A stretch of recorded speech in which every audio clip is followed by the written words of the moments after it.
Sorry for the delay. I was in the bathroom. No, don't worry, um, don't worry. Sometimes we need time. I also need to yeah. fix myself a little bit. But well, yeah, it was a good weekend. Did you do anything special this weekend? Yes. Yesterday I went to Tlalpujahua. Oh, how was that? Was great, but there was a lot of people. First, we visited. It's like a little town. It's called El Oro. El And Oro. Okay. yeah, and it's like how can I say it? It's like minor town, or how do you say minor town? Mining town. Ah, okay. Mi- Mining town, yeah. And the town has like this English influence because you know that the owners of the mines were Europeans. Exactly. And first we visited Mostly a English. mine, mostly English, yeah, Okay. a mine called Dos Estrellas, and there showed us the story of the place, how the people, how the miners were treated, and all the stuff. And it was so interesting. And the town is cute because it looks like if it was like a European town, a little a little European town. Okay. And yeah, it is interesting. And after that, we went to Tlapujawa, and Tlapujawa is a place where they sell Christmas spheres and all stuff. We want to visit it. It's called like the little Santa Town, or I don't know how it's called, but we didn't know that we needed to purchase a ticket, so we couldn't enter to that place. But all the places uh, has like this Christmas vibe. Okay. That's extremely nice. Is this in the state of Mexico or where is that? Tlalpujahua. We were thinking about it because when we arrived to the first place, El Oro, I noticed that there were parts that said state of Mexico, and I was thinking that it was from Michoacan, but it's so funny because it's the difference like 5 or 6 minutes, and El Okay. Oro is from the state of Mexico, and Tarapujao is from Michoacan. Ah, I see. Okay. Yeah. That's really nice. And hmm how was the trip? The highway, was it? I'm sure it was safe, right? Yeah. We had like this little fear because it was the first time that we go in tour, all my family. Hmm. Well, my dad, he he didn't want to go, but me, my brothers, my girlfriend, and my grandma, and a cousin that I have, we went to that tour, and we had like this fear because sometimes in tour there are people that they're shy, that are screaming or are crying, and but Yeah. no, it was good, and we depart from here at 4 a.m. and we arrived to El Oro at 8:30 more or less. So it wasn't so much time. 4 o'clock in the morning. Yeah, Oh, that yeah, was early. yeah. It was early. I see. Okay. And then 4 hour a 4 hour trip. More or less. There were a lot of people, a lot of people. For example, when we arrived to Talpujawa, I told you it's like 5 minutes of difference with one town and the other. Uh, there were a lot of buses. Uh, Imagine the tour that when we go, I think that they had 100 people. There were two buses and one. Uh, it was like I don't know how it's called, those kind of uh, SUVs, or I don't know, but So those are, yeah, yeah. yeah, Depending on the capacity, but I think you can have subs of up to 20, 30, or 40 people. yeah. I think that it was 20, 25 people in the. in that. And just from one tour, imagine all the tours that it goes to that place, and more in Sunday because in Sunday is where they do the Spheres Fair. They sell spheres of every kind, literally of every kind. I found until spheres with um, politic parties, spheres Oh, from really? reviews, yeah, of everything. It was funny. Actually, I have here. uh, I think that it's here. Yeah, my mom bought a sphere to my dad. Oh, that's very nice. It's the Grange, The green. and yeah, it was interesting because I didn't know about the place, and it was it was good. Oh, very nice. When did you come back? Yesterday itself? Yeah, we depart from Calpujawa at 8:15 more or less, and we arrived here at 12:30 for the Okay, jam of the going out from Calpujawa. There was a lot of traffic too, so right. but yeah, it was good. And the driver was a professional driver, I suppose. It's not the van that you hire, but it's part of the service that they have the driver, right? Yeah, yeah, of course they hired the bus, and the bus has their professional drivers and all the stuff. Yeah. Oh, that's very nice, Mickey. Excellent. Well, congratulations for the trip. You learned lots of things. Uh, I'm sure you took lots of pictures too, right? Yeah, yeah. Later I show you those pics. Okay, thank you very much, Mickey. I made a selection of some questions which are interesting in a way. They are more or less controversial, um, and they have to do with different aspects of business. These are controversial questions on business. Hmm. So let's go through them and let's see how you like these questions and how you would respond to them.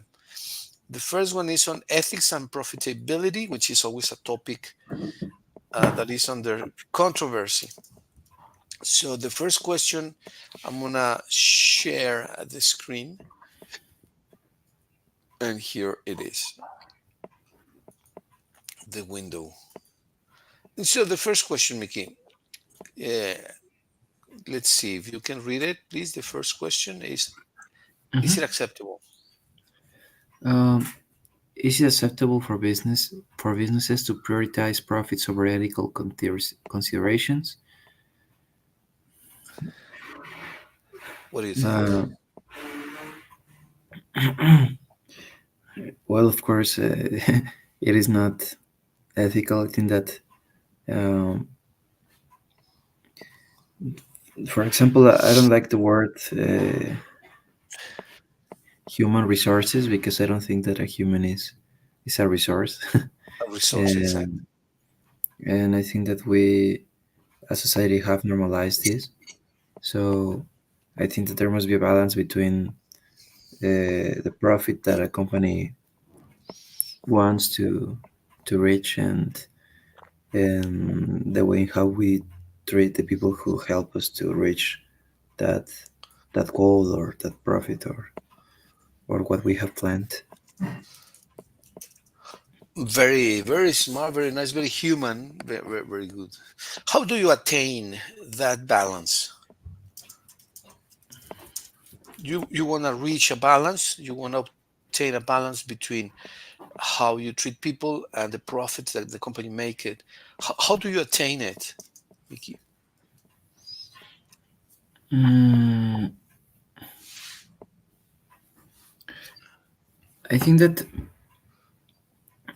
for example, in I have seen in some companies, most of them of the technology, uh, they have changed the way how they treat people. For example, uh, I think that you have saw how are the companies of Google or of Amazon or Facebook. They have like places uh, to help the people to rest or to or to play something or to distract with something, because at the end we are human. Sometimes we're gonna feel good, sometimes we are not gonna feel good, and I think that companies must understand that and not only see people like a resource that, yeah, it helps me to reach this, but I don't care uh, he- about him or about her, and I just want to get my goal. I think that there must be a balance in that aspect. That companies must to focus not only on their profits, they must focus on the people that they have working with it. Okay, that's a very nice approach. Actually, very, very, very advanced. Very much, very nice, Mickey. Thank you for the comment. Now we have a second question. Let's see what you think of this, please. Should companies be held responsible for the actions of their suppliers if they claim ignorance? Yeah. Let's suppose that you have a leather. You have a leather company, or let's say that you incorporate a line of shoes which are made of leather, and I provide the shoes to you. You manufacture the shoes, they are very sophisticated shoes, but I supply the leather. I tan the leather in my tanning factory. But the Mm-hmm. problem that me as a supplier is that I throw the water that is contaminated, that is polluted with chrome and brom, I throw it to the rivers. Mm-hmm. And that's obviously a bad action of the supplier. I am your supplier, and I am creating a big problem to the environment because I am dumping the water to the river, and the water is obviously polluted. So I am polluting the rivers, and I am your supplier. Should you be held responsible, even if you say, well, because I didn't know? What do you think of this controversial question? I think that yes, companies should be responsible because at the end, if it's your supplier, obviously, uh, you must know the consequences that the supplier has. In this case, in environmental terms, or in the effect that provocates in the world. I think that all the companies know the way in how their suppliers works, and that's why they hire them, because they keeps probably a better price or they keeps them better quality, but they know um, the consequences that those suppliers cause when they those materials or those products. Yeah. Yeah, look, I remember some clients that we had at Siemens Mm-hmm. when I was working for Siemens. Mm-hmm. They told the first thing, well, okay, let's start the tour of the factory. All right, what do you want to see first? And they said, well, we want to see the bathrooms. I say, what? Yes, we want to see the bathrooms. Number one, the bathrooms. Yeah, we want to see the bathrooms. Then they went to the bathrooms. They saw them. The bathrooms were clean, organized, neat. Yeah. Mm-hmm. And then they went to see the dining room. And this is the order they chose: the bathrooms, the dining room, then the manufacturing shop, then the testing shop, then every other aspect was at the end. But number one, bathrooms, and then the dining room. And then at the end, they like the place, they like the factory, they liked everything. But one of the people said, why did you choose the bathrooms first? You know the answer? What do you think was the answer? Mm, I think that they want to know the conditions that the people has was working there had. Exactly, exactly right. Exactly. They said, when our clients don't treat their people well, imagine how they're going to treat our product. So Mhm. when we see a bathroom that is dirty, that is in bad condition, we don't continue with the tour. We simply say goodbye and we leave. And that's amazing because I remember a student that I had at Tec de Monterrey in Leon that was manufacturing polypropylene bags, plastic Yeah. bags for Soriana. And he had Hmm. two Camaros and he was very wealthy. But the bathrooms, I asked, can I use the bathroom? Yes. Then I approached, it started to the smell. I didn't enter, I didn't use it. It was absolutely dirty that I said, oh, how can I do this? How can they do this, right? Yeah. It was a pigsty. So no, no, no, horrible. But these guys these clients, they said, no, no, no. If you treat the clients well, we are sure that you're gonna treat our product well, and they were right. So and they said, well, number two, we wanna see the dining room. How is the dining room? How is the food? So what you said, Mickey, how you treat your people, and you see what kind of products you build, right? What do you think? How do you like the philosophy? Yeah, I completely agree. I think that when when companies really care about their people, obviously they really care about their product and the consequences that their product could has. I think so. And so yeah, I completely agree with that idea. Yeah. Yeah, yeah. I was surprised, but I liked it. I liked it very much. Yeah. Well, here we have a second question about how much executives should make. This is the compensation for executives. Yeah, there should be decent compensation, but sometimes they make a fortune. So the first question, Mickey, please.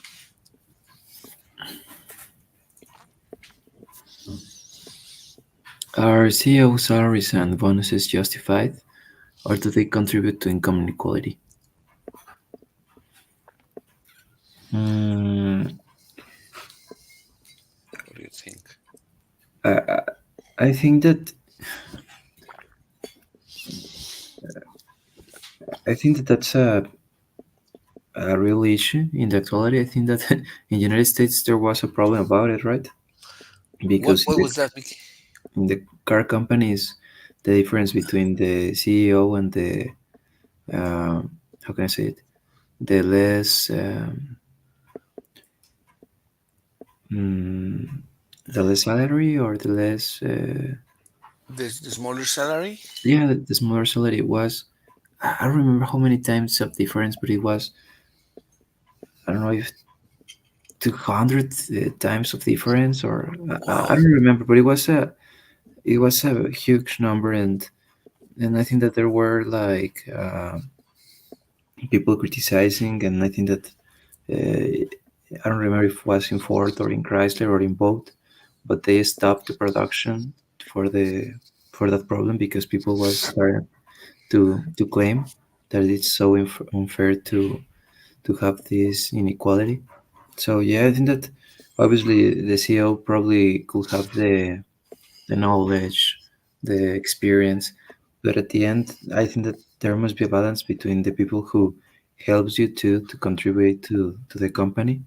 It doesn't matter what is their position. I think that they requires at least a salary that could helps them uh, to stay with their normal life or the things that they require. So I think that there mustn't be uh, a big difference between one and with the other salaries. Yeah, exactly. Well, very well justified, Mickey. If Elon Musk makes, I mean, 100, 200, 10, 1,000 times more than I do, but he still cannot sleep 40 hours a day, right? Yeah, Because the day that doesn't part. have 40 hours, right? Or he cannot eat 20 kilograms of meat. Well, because his stomach doesn't have the capacity to eat 200 or 220 or 200 kilograms. of meat, exactly. right, per meal. So there must be a limit, I think. Yes, yeah, there must be a limit because the capacity for consumption of humans is more or less the same, Hmm. right? He can consume the sleep, and I use the term consume in somehow cumbersome way, right? But he cannot eat 200 times more. He cannot eat 5 times more. I mean, there is a limit in what we can do as humans. So there must be also a limit of what people can earn, right? But well, that is controversial. The question is, how do you establish a limit? For example, managers shouldn't make more than 10 times or 20 times or 25 or 50. How do you establish that boundary?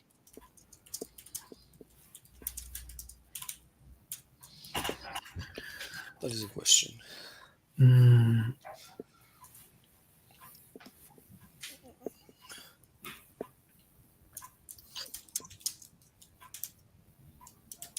What is reasonable as a yeah, limit? I don't know. Obviously, there must be so many factors that we need to think about, but uh, I think that, for example, those salaries that are really insane and so inequality, so unequal, there must be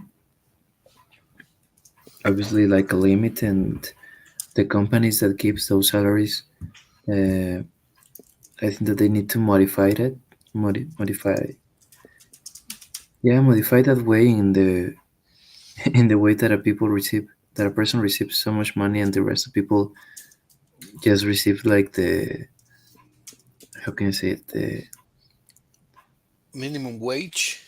yeah, the minimum wage. So, but I don't know exactly like the amount or how many times. I don't know. I think that uh, it's a question that we need to analyze in a deeper way. Okay. Very interesting, Mickey. Very, very good comments. Let's see about the environment impact. What we do with the environment, because at the end, the environment is our home, right? Like the people from the Andes, the Andean people say that is our Pachamama, right? The mother nature that nurtures the Mhm. environment. Yeah. So here we have the questions about environmental impact. Please, can you read them, Mickey? Mm, to what extent should be to what extent should businesses be responsible for environmental conservation, and should they be penalized for ecological harm? Yeah, let's say that you hire a forest in Durango because you make furniture and you absolutely destroy all the forests. You don't replace the trees, or we harm the environment to the point of totally destroying or dismantling or over extracting water. I mean, there are so many examples of ecological harm. Hmm. Should companies be penalized for that, or should governments, or when they give the concessions, make a limit or put boundaries? Or how should we treat that, Mickey? Yeah, of course. I think that there must be a penalization and there must be a limit too, because at the end we are harming our environment, and we need to care about the conservation. I think that in the actuality we have seen the results of uh, of the, how can I say it, of doesn't have like those boundaries. We have seen that, for example, in Tlalpujahua, it surprised me a lot because uh, there wasn't enough bathrooms, and the bathrooms that were available uh, doesn't have didn't have water, so people needed to fill a bucket and then, you know, so and I asked to a person that was selling uh, popcorns about the raining season, or if normally in Tlalpujahua rains, and they told me that just when the last week there was like a a good raining, but the rest of the year it was without. Dry. Yeah, exactly, it was right. So I think that we have seen the results of don't have those boundaries, and I think that the government that give those concessions must penalize the companies that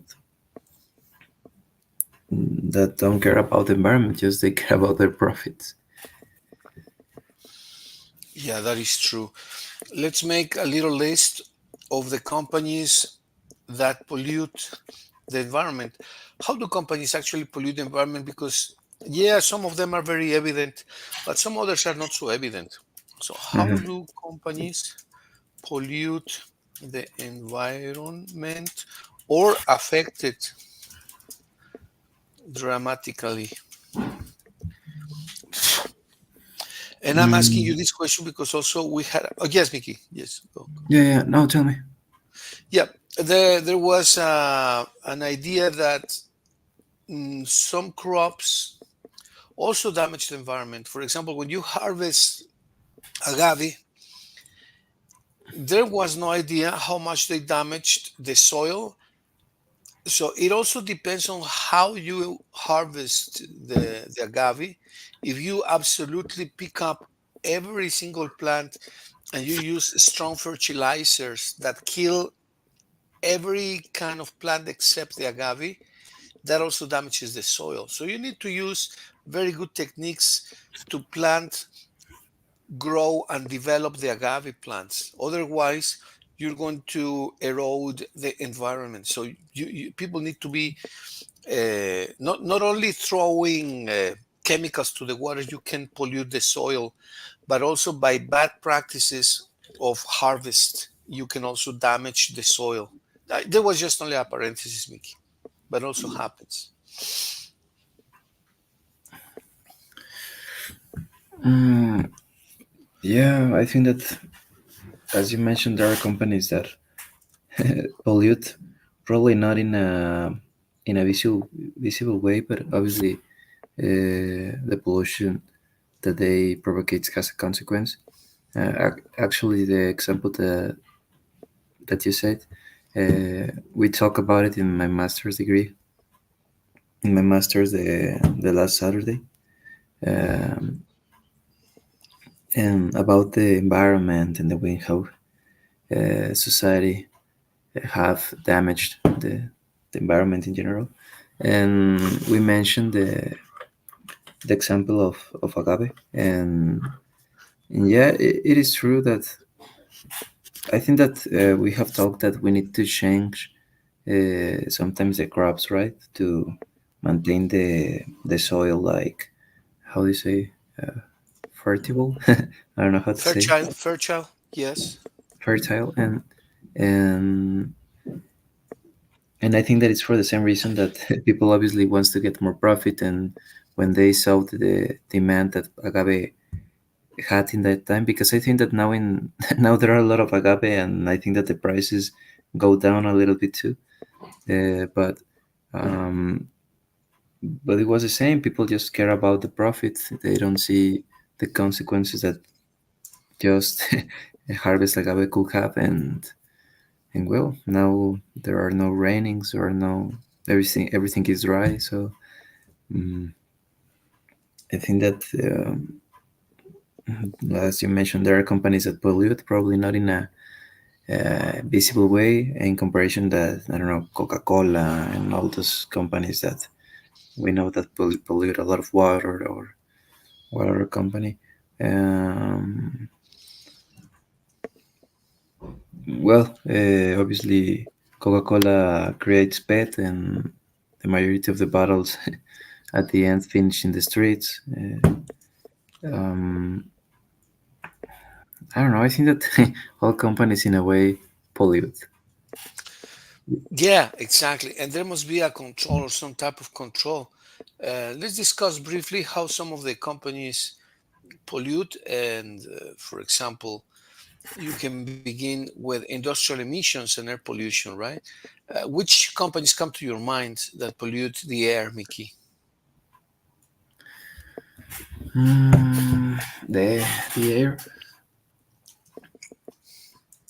Mm, well, I think that all the companies that in their production uh, makes films directly to the environment in a way pollutes the air, right? For example, the CO2 emissions too from the cars or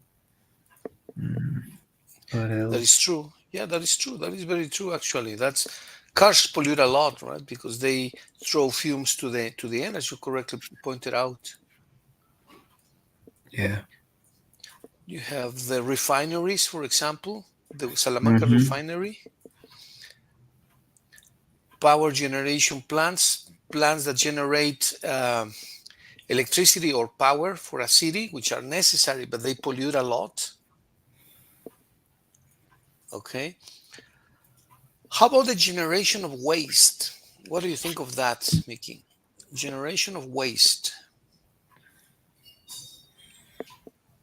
Mm, yeah, that's for example, the clothing industries. Um,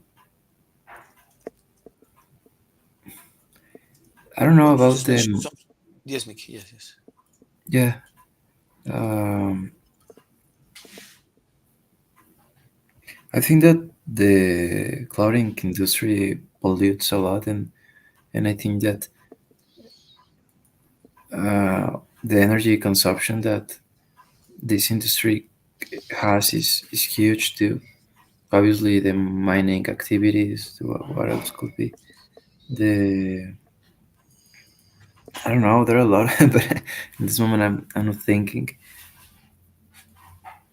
Yeah. Well, you just mentioned the generation of pet. Yeah, That is an amazing source of pollution. When people throw plastic bags or even PET bottles, and that is incredibly polluting. That pollutes dramatically. Um, well, would be interesting. The most look for a chart in internet maybe that shows us the hmm percentages of the pollutants, which are the most severe pollutants in cities. Like there must be some type of chart. Maybe if you can please look up for a chart that tells us the percentages to which are the focus on most pollutants in the world? the most important pollutants in the world. Yeah, the ones that pollute the most, which are the products, the most pollutant products that pollute the most, that pollute the most the environment. Beverage bottles, as you said, plastic bags, caps, lids, cups, plates, forks, knives, spoons, all the toolware, the silverware. Yeah, Wow, incredible. What material pollutes the world the most? and it appears that the worst plastic polluter is Coca-Cola, Wow, impressive. then PepsiCo, then Nestle, then Unilever, then one called Mondelez. I don't know what is that. Mars, P&G, uh, Colgate, and Perfetti. I don't know what is that brand too. Wow. Okay, there is another statistics here which says what is the biggest polluter? And it says greenhouse gas emissions past and future. with the carbon dioxide that produces 12.7 billion metric tons of emissions annually, almost double of the US. So China produces carbon dioxide, uh, which produces 12.7 billion metric tons. And the top two polluters in the world, China and the US. And the five top polluting industries, they said that building, heat and electricity, Mickey, and that is a big source of pollution, transportation, heavy industry, manufacturing, agriculture, and food production. Um, so how what do we do about that besides creating consciousness with people? Well, I think that the governments must penalize and must create boundaries because um, at the end, obviously, I think that all those the things that that cause those pollution are things that normally we require in our society. For example, the transportation, their energy. So I think that probably one way, but I know that not all countries can afford it, is using other type of energy, like these cleaning energies. But if the country doesn't have like the um, what would be that word, like the advance or like the technology to or the money to do that, I think that there must be a limit, and I think that the governments must put a limit to those companies uh, who pollute.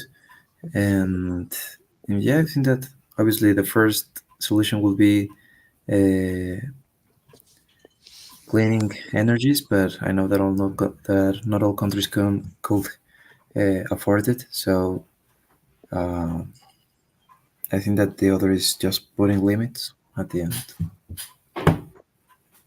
Yeah, that's true. That's true.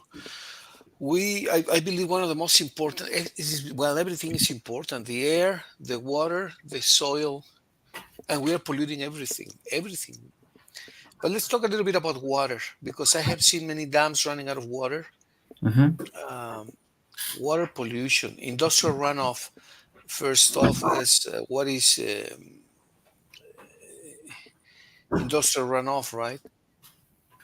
So that is also very, very, very important, right?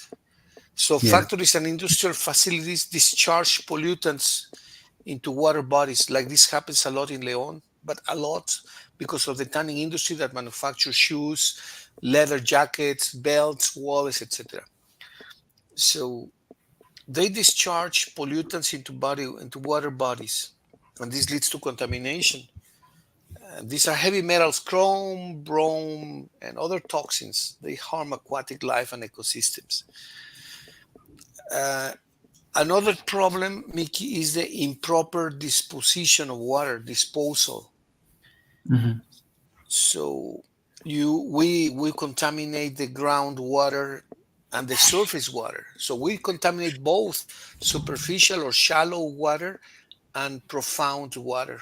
We pollute everything. I mean, we don't make distinction, right? No, it's shallow water. Oh, don't contaminate that. No, no, no. We contaminate everything. Yeah. Uh, how is the business of water treatment plants? Is it private or is it public or is both? How is the water treatment plants business in this moment, Mickey? Do you know? No, teacher, I know. Can you just wait me 1 minute, teacher? Of course, of course. Yeah, Take your time. just wait me Yes, 1 minute. Thank you.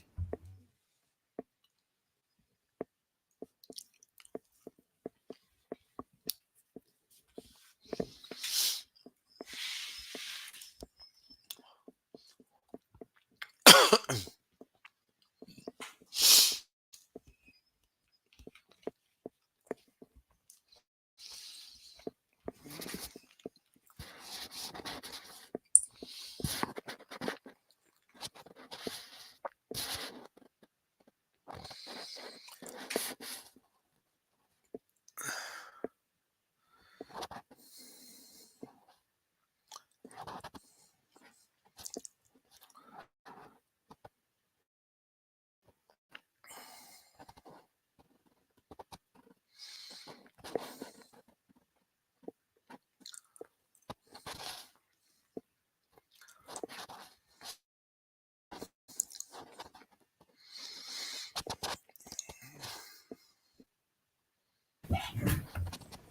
I'm back, teacher. Sorry. Yes, yes, excellent. No, no problem. Perfect. So we were talking about how the water is treated. Yeah. We wanted to know if water treatment plants are publicly owned. Is that a public business or a public activity, or can be private, right? Let's see what you think, Mickey. Or let's find out about water treatment. Is can that be private business or not? Let's see. We can find out, right? If water treatment, public or private business, treating plants. Let's see how it is. What do you think? I think that it's. To be honest, I don't know. Let me search it. Yes, please. Yes, please. I believe that is both public and private, but let's make sure. Let's not guess. Let's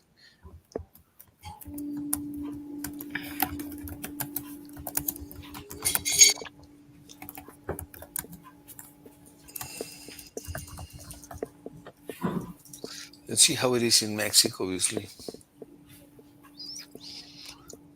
Mm,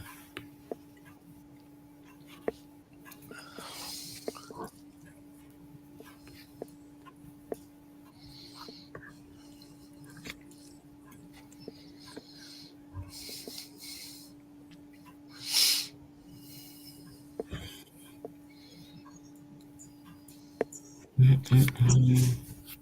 I think that are both. Yes. Okay. Yeah. How is the public sector involved? How is the involvement of the water sector, of the public sector? I'm sorry. What is the involvement? Yeah. How, in other words, the water treatment and the supply system systems in Mexico are normally operated by public entities, Mm-hmm. federal, state, municipal level, Mm-hmm. and they are entitled or responsible for providing safe and clean water services to the Mm-hmm. population. Mm-hmm. But that's on the supply. But what is the, and that's why, because of the poor maintenance, that the water is not potable. Because normally, because of the emission of water, Yeah. the water that we drink from the faucet should be potable. In other words, should be like in Canada. No need for water bottles or to buy water from these companies that sell it very expensive. Should be normal to drink from the faucet, but it's not safe now because of the poor maintenance. But let's talk about the water in massive water models. How are the concession models of water?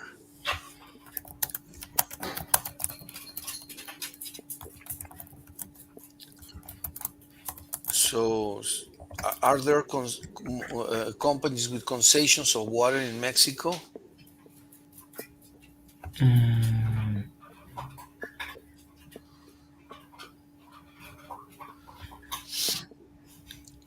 well, I found here that water supply and sanitation in Mexico is characterized by achievements and challenges. Among the achievements, a significant increase in access to piped water supply in urban areas, from 88% to 93%, as well as in rural areas from 50% to 74% between 1990 and 2010. It's not here.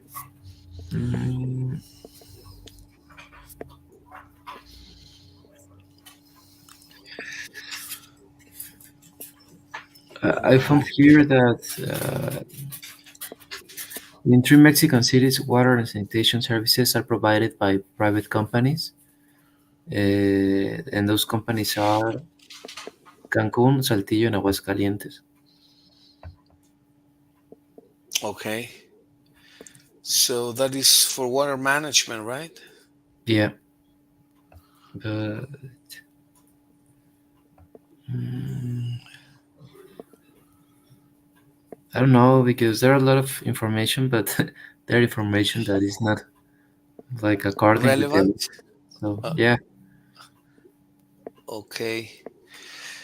Well, there is a theory that the more people are involved in the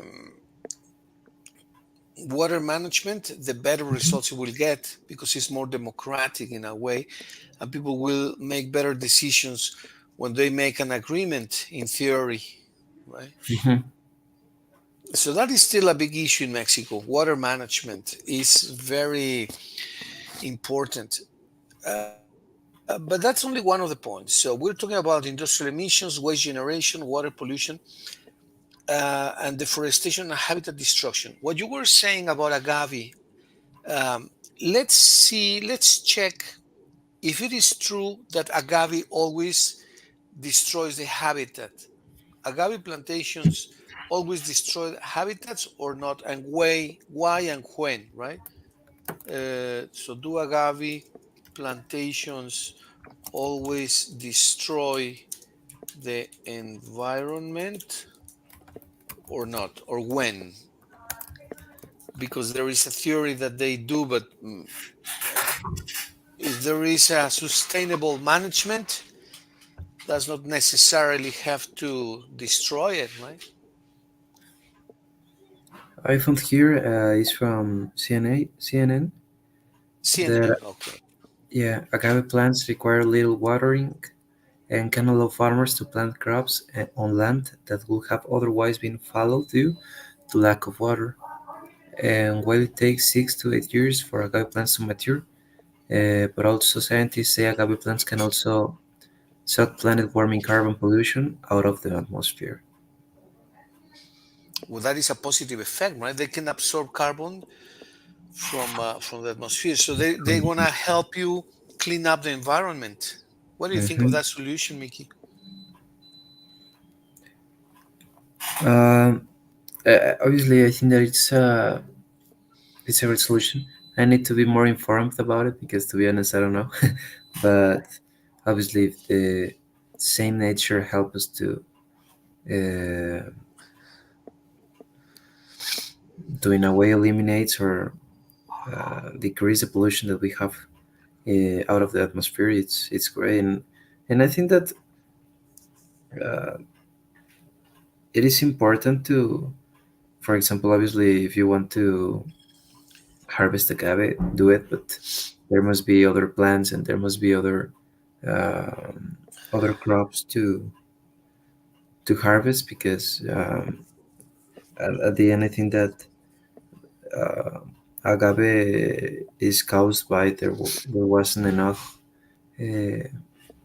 enough rains for the same that those plants don't require a lot of water and I don't know. It's like a cycle, right? If if Yes. there's not enough water, obviously that water don't go again to the atmosphere. So I think that the cycle is interrupted. So I think that the governments and the farmers uh, must must solve this problem because at the end I think that it's an issue that is not only involved by the farmers. Obviously, they want to get the best profit possible, but the government must support to that people too. So in a way, try to get a balance between the crops that they have and the crops that we require to continue with the cycle of water. I don't know. Yeah, it makes total sense, Mickey. Total sense. It makes total sense. It's very logical what you're saying. Now, is it true that the Israelis are able or have been able to make the desert fertile? Are they fertilizing the desert, or is just a fable? Is only an exaggeration? What have you heard about that? Yeah, well, we saw the a little documentary about it. So yeah, obviously, um, sometimes we criticize. I think sometimes we criticize the technology for all the pollution that normally the technology creates. But at the end, I think that the technology must be the solution to the pollution. So I think that the governments and society in general, uh, first of all, must understand the problem because the consequences we can live it now. We know the climate, water. We have seen that the the heat has uh, had increased, and I think that the technology is in a way is a solution to try to solve those problems, and obviously the correct use of the natural resources that we have. Yes, there is a property that trees have. When trees generate shade, these shades reduce the evaporation. So that's another advantage of having trees, because normally, because of the influence of the sun, the water from the soil will evaporate. But if you plant trees, the shade will reduce the evaporation process dramatically. So that is one of the things that the Israelis have done in Israel precisely. Would they plant and plant and plant massive amounts of trees that generates shade, and the shady soil does not evaporate the water from the soil so much. So that is a great help. And so let me write down some of the positive effects that the Israelis have developed in Israel. To one of them is the drip irrigation system. You know this because we have talked about this quite a bit, quite extensively. But Yeah. these are some of the practices that they have adopted to fertilize the semi-arid uh, land, particularly in the Negev desert, and they have the most innovative practices. Another one is desalination. So let me know what you think of this, Mickey. First, drip irrigation. Do you know what drip irrigation is? Not sure. Is in Spanish is riego por goteo. Oh, yeah, yeah. Okay, why is that good? Um, I think that this process helps to maintain the use of water because it's not like just how you say irrigating or just um, yeah the Yeah, plants is like uh, more controllable, and the use of water that requires this process is less than the the other kind of processes. exactly. Now, what do you think about desalination that we have talked about too? Hmm. Well, obviously that will be a solution. I think that uh, the less that the zero no less than the 3% of the water that we have is for consumption, and we know that I don't know if more of the 75% of all of planet is water. So if we can desalinate the water, will be a solution to the water scarcity. Okay, yeah, well, that is very important. Also, when you choose certain crops like agave, which is not mentioned here, but agave is well suited for arid land, Mm-hmm. Savila is also very suitable for arid land. Mm-hmm. They also say dates and pomegranates. Dates, dátiles, right? Okay. Dates and pomegranates, which is granadas. I didn't know about this one. Mm. They are good for arid lands. What do you think of these? Obviously, agave and savila. What do you think of this choosing or making a selection of crops, Mickey? Do you think that is a smart solution to generate more fauna, more flora in the semi-arid land? Yeah, of course. Well, I think that the same problem causes to find like those solutions, and obviously the solution uh, to get a different soil, a soil that normally we don't use for agriculture. If we can use the arid areas to grow agave, savila, or whatever, I think that will be a solution because there are some zones that we think that are not fertile, and if we can solve this problem, well, I think that there must be a solution. Right. Well, what's the percentage of arid land in Mexico and in Guanajuato? What's the percentage? In other words, of 100% square kilometers, how much of that is arid? Do you know? Mhm. I found here that um, arid and semi-arid climates occupy more than half. It is the 52% of Mexico's national Yeah, territory. exactly, exactly. What means that? What does that mean in terms of potential to apply these techniques? Do you think it would be smart to invest a little bit or a lot trying to make that semi-arid land more fertile? Of course, yeah, How yeah, would you? Yes, mhm. yes, Mickey, go. Continue, please. Yes. Yeah. I think that the companies must invest in that searching because if they found the solution in where they can use the arid and the semi-arid climates to grow, it's a huge business. Yeah, Looking in the way exactly. of business. Exactly. So that be not only profitable and a good business, but environmentally would be very, very sound. So converting semi-arid lands into fertile land would be fantastic for the environment and fantastic for the economy.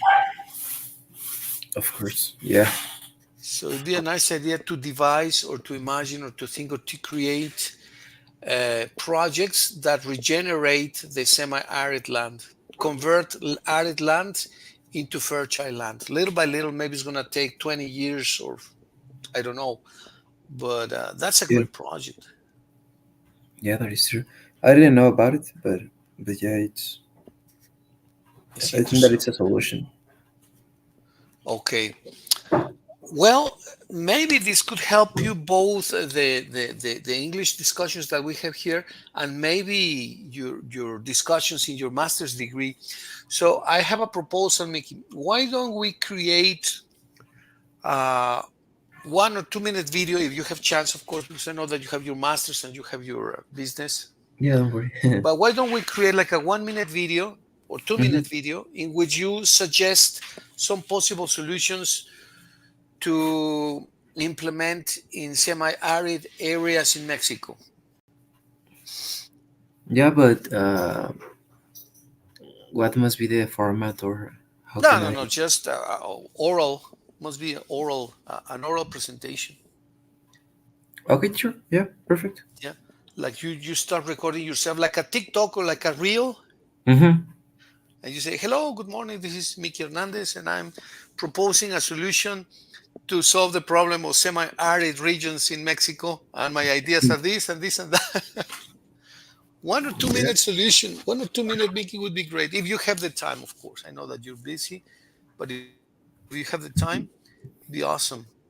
Yes, sure, I can do it, and I can send you to your WhatsApp, or I show you the next week. Digo, the next Yeah, week. yeah, yeah. Maybe next Friday you show me your production, what you did, Mm-hmm. and we can discuss it a little bit. What do you think? Perfect, teacher. Yeah. Okay, Mickey. Well, thank you very much then. Take care. Good luck with the studies and see you on Friday. And good discussion. Eh? As usual, we're fixing the world. Eh? Yeah, probably this time we're gonna fix it.